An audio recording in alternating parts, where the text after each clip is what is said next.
au lendemain des élections, que ce soit une coalition jamaïcaine ou l'Olivier qui soit reconduit à Bruxelles, la Fédération Horeca maintient ses demandes envers les politiciens, c'est-à-dire la baisse effective de la TVA de 21 à 6%, même si cela dépend du niveau fédéral. Nous espérons que nos politiciens respecteront leurs engagements qu'ils ont pris sur notre antenne, entre autres, des vidéos que vous pouvez d'ailleurs regarder sous notre rubrique politique. En cas de baisse effective de la TVA de 21 à 6%, la Fédération Horeca et son président s'engagent à octroyer une baisse pour les clients lors de leur addition. Pour le point de vue du personnel, la Fédération propose une assurance maladie complémentaire ainsi que d'autres avantages en nature tels qu'une voiture et pourquoi pas des déductions fiscales plus importantes. Cette baisse de TVA verrait la création de quelques 25 000 emplois en un an jusqu'à 75 000 en 5 ans. Dans un contexte difficile comme celui que nous traversons actuellement, c'est vraiment une aubaine pour la plupart de la population. Monsieur Roch, que propose la Fédération Horeca de façon concrète en cas de réduction de la TVA? Donc d'abord la réduction des prix. Ensuite, nous devons veiller à une meilleure couverture sociale pour nos travailleurs. Nous devons également engager 25 000 personnes dans le secteur de l'Horeca. Et enfin, nous devons également pouvoir donner aux établissements Horeca un renouveau, donc relancer les chantiers et renouveler l'outil qui aujourd'hui est vieux. Et évidemment, c'est un outil qui consomme énormément d'énergie, donc qui n'est pas adapté à la situation actuelle. Comment comptez-vous mettre ça sur pied de façon efficace et optimale? Ah, écoutez, ça fait plus de 10 ans que la Fédération se bat pour une réduction de la TVA. L'Europe a enfin accepté, ça veut dire 27 ministres qui ont accepté et qui nous ont donné raison. Donc c'est qu'il y a des raisons, ils ne nous ont pas donné un cadeau. Donc les ministres aujourd'hui et l'État belge devra évidemment se conformer à ce qu'ils ont toujours promis. Donc une baisse de la TVA à 6%. Pour le secteur de l'Horeca, et toujours évidemment revendiquant que si ça n'avait pas encore été fait, eh bien c'était parce que l'Europe n'acceptait pas. Aujourd'hui, celle-ci a accepté, donc je ne vois pas pourquoi eux ne nous la donnaient pas.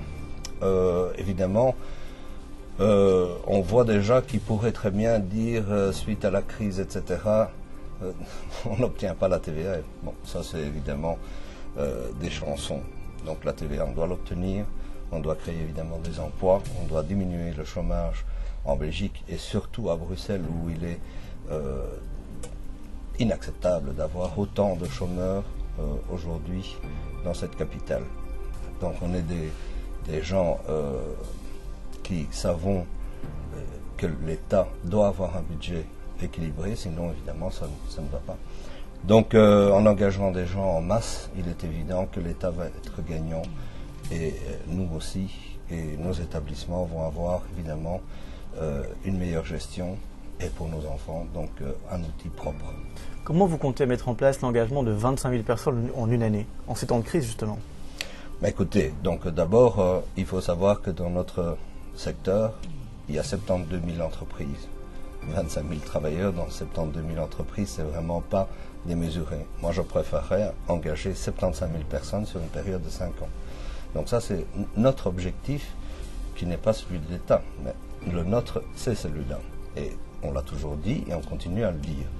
Donc je vais vous donner un exemple. Par exemple, quelqu'un qui a travaillé toute sa vie et qui a 60 ans, il est quand même pas normal qu'il continue aujourd'hui à travailler et à faire ses 8 heures, 5 jours par semaine, dans des conditions quand même difficiles que nous connaissons, et un métier qui est quand même dur.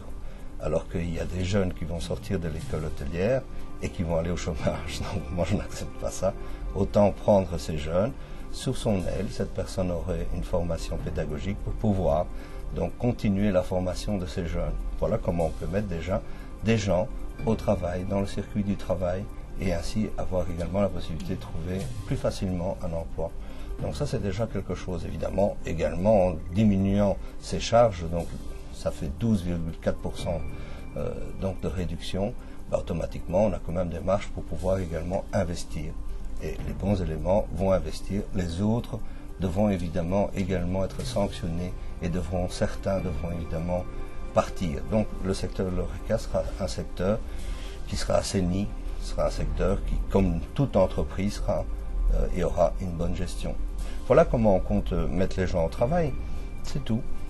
Justement, est-ce que vous êtes soutenu par l'ensemble de votre secteur? C'est un secteur qui est difficile à communiquer, c'est clair. Et parfois, certains veulent fermer les oreilles, les yeux, mais ce sera pas possible dans le futur. En tout cas, si le gouvernement suit nos conseils avec un numéro d'enregistrement, etc., la collaboration avec l'AFSCA, et évidemment, nous qui sommes là pour être les interlocuteurs de ce secteur que nous connaissons bien, évidemment, et en prenant nos responsabilités. Donc, il n'y a pas une date fixée ou une période plus propice? Écoutez, nous, on prévoit encore la TVA à 6% pour cette année. Merci. 2012, toujours l'année de la gastronomie à Bruxelles? Ah, c'est pas léger comme thème. Je pense que c'est un véritable objectif. Et si ce gouvernement ne l'a pas décidé là maintenant, c'est parce que je pense que tout à fait raisonnablement, il vaut mieux que ce soit le nouveau gouvernement qui s'engage dans cet objectif pour 2012. Et je peux vous assurer, vous jurer que si je suis de ce gouvernement, c'est véritablement quelque chose que je porte comme je l'ai porté depuis 6 mois. Bon, maintenant il fallait un consensus et je pense que c'était difficile en fin de législature, mais je crois que c'est une des premières choses sur laquelle on peut s'accorder, c'est véritablement de faire de 2012 l'année de la gastronomie, l'année de l'alimentation, l'année de l'alimentation durable. J'y crois fortement. Je pense que ça peut booster tout le secteur de l'ORECA sur Bruxelles, tout le secteur du tourisme, et que ça doit se préparer, et que là, eh bien, c'est à partir de début 2010 qu'on doit préparer cette année-là.